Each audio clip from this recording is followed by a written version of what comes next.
دیوان نظر آیا قرآن تیری رحمت کا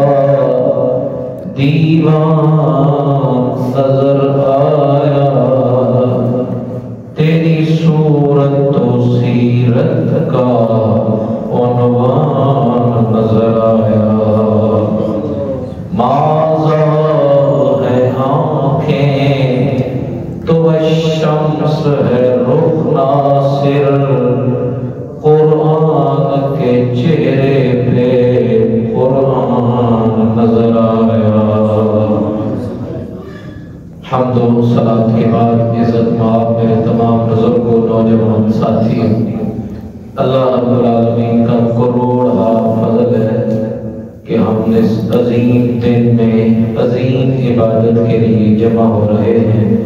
دعا ہے اللہ تعالیٰ آج کی حاضری اپنی بارگاہ میں قبول فرمائے سامعین وقار آج ہمارا موضوع ہے قرآن مجید کی عظمت اور شان قرآن ہمارے پاس ایک نسخہ کیمیا ہے اللہ رب العالمین نے اپنے پیارے محبوب اور اپنے پیارے محبوب کی امت پر یہ کرم فرمایا کہ اپنی اس عظیم کتاب کو نازل فرمایا اور یہ نسخہ کیمیا بن کے آیا یاد رہے ہم نے جو حال کیا قرآن کے ساتھ اس کو 6-7 کپڑوں میں لپیٹا اور لپیٹ کر الماریوں میں رکھ دیا اور عرصہ دراز سے معلوم ہی نہیں کہ قرآن کہاں ہے اور ہم کہاں ہیں ہمیں معلوم ہی نہیں بلکہ جب پرانا ہو جائے جب وہ پڑھنے کے قابل نہ رہے تو پھر اٹھاتے ہیں مسجد میں لاتے ہیں یہاں رکھ کے چلے جاتے ہیں نہ قرآن پڑھا نہ سمجھا اور نہ ہی اس کے اوپر عمل کیا جب پڑھیں گے نہیں سمجھیں گے نہیں تو عمل کیسے ہوگا اور ہمیں یہ اصل میں معلوم نہیں کہ اس کتاب کا مقام کیا ہے اس کا مرتبہ کیا ہے اس کی شان کیا ہے حضرت عبدالعزیز دباغ رحمت اللہ علیہ ایک بہت بڑے عالم اور بہت بڑے صوفی آپ فرماتے ہیں کہ اگر یہ قرآن عرش پہ بھی نازل ہوتا تو وہ بھی پگھل جاتا عرش اعلیٰ عرش معلا جہاں پہ بڑے بڑے لوگ اس کے بارے میں سوچتے پہ بھی سوچتے ہیں کہ اس کے بارے میں سوچے بھی اتنا بلند اللہ کا عرش حضرت عبدالعزیز دباغ رحمت اللہ علیہ فرماتے ہیں اگر یہ قرآن اس کے سینے پہ بھی نازل ہوتا تو پگھل جاتا اور قرآن نے تو ہمیں خود بتایا ہے نا قرآن کہتا ہے نا لو انزلنا هذا القرآن على جبل لرأيته خاشعا متصدعا من خشية الله رب کا کلام ہمیں خود بتا رہا ہے اور فرما رہا ہے اگر ہم اس قرآن کو پہاڑوں پہ نازل کرتے حالانکہ پہاڑ بڑی شان والے پہاڑ بڑی ہیبت والے بڑے اپنی جلالت والے لیکن یہ قرآن اگر ان کے اوپر بھی نازل ہوتا لَرَأَيْتَهُ تو انہیں دیکھتے خاشعاً متصدعاً من خشیت اللہ وہ اللہ کی خشیت کی وجہ سے اس قرآن کی ہیبت کی وجہ سے ریزہ ریزہ ہو جاتے وہ ریزہ ریزہ ہو جاتے اور ایک اور جگہ پر قرآن کے بارے میں اس کے بارے میں رب نے فرمایا حالانکہ رب نے زمین سے بھی پوچھا، آسمان سے بھی پوچھا، پہاڑوں سے بھی پوچھا۔ قرآن کہتا ہے اِنَّا أَرَدْنَا الْأَمَانَةَ عَلَى السَّمَاوَاتِ وَالْأَرْضِ وَالْجِبَالِ فَأَبَيْنَ أَن يَحْمِلْنَهَا وَأَشْفَقْنَ مِنْهَا وَحَمَلَهَا الْإِنسَانُ۔ رب نے جب اس امانت کو بھیجنا چاہا، جب اس کو نازل فرمانا چاہا، سب سے پہلے رب نے آسمانوں سے پوچھا، او آسمانوں اگر تم ذرا جانو، میری بات مانو، میرے کوچے میں آؤ، اس قرآن کو، اس امانت کو اٹھاؤ۔ آسمانوں نے عرض کی یا اللہ ہم کمزور ہیں،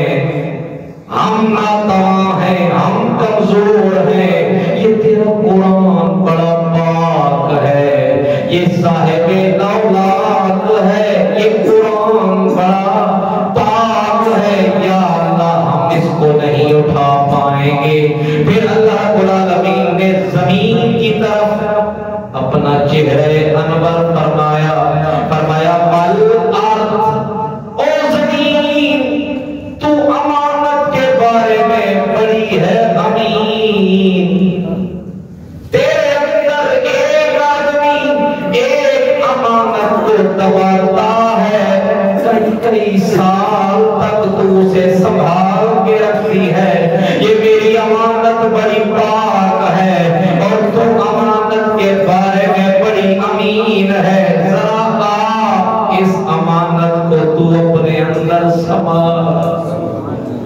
زمین نے بھی ہاتھ جوڑ کے اپنے انداز میں عرض کی یا اللہ تو پاک، تیری امانت بڑی پاک، اور میرے منہ میں خاک، میں ہوں خاک، یا اللہ یہ امانت کا بھار مجھ سے نہیں اٹھایا جائے گا۔ پھر اللہ رب العالمین نے پہاڑوں کی طرف رخ فرمایا وَالْجِبَالِ، او پہاڑوں تم آؤ، تمہیں تو میں نے زمین کی میخیں بنایا ہے، تمہاری وجہ سے میں نے زمین کا سلسلہ برقرار فرمایا ہے، تم آؤ اس امانت کو اٹھاؤ۔ پہاڑوں نے کہا فَأَبَيْنَ أَن يَحْمِلْنَهَا وَأَشْفَقْنَ، انکار کر گئے، اللہ کی اس امانت سے ڈر گئے۔ حالانکہ یہ وہ انکار نہیں تھا کہ ہم اٹھاتے ہی نہیں، بلکہ یہ انکار ڈر والا تھا۔ انہوں نے کہا یا اللہ ہم نہیں اٹھائیں گے،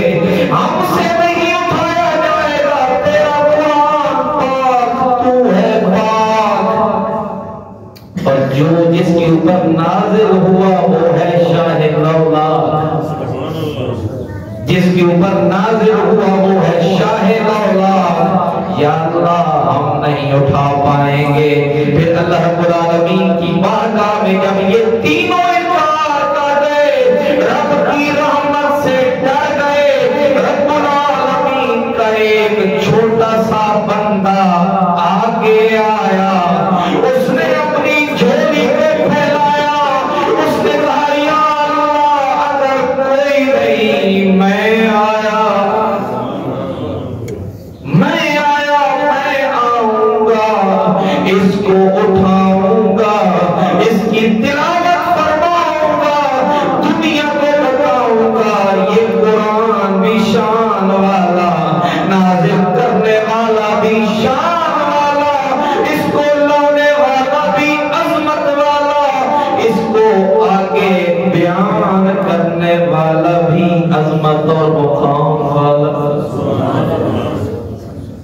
اب جب ہم نے رب سے وعدہ کیا ہے تو اس کو نبھانا بھی چاہیے۔ ہم نے وعدہ کیا ہم اس کو اپنے سینوں میں بسائیں گے، لیکن ہم نے اسے اٹھایا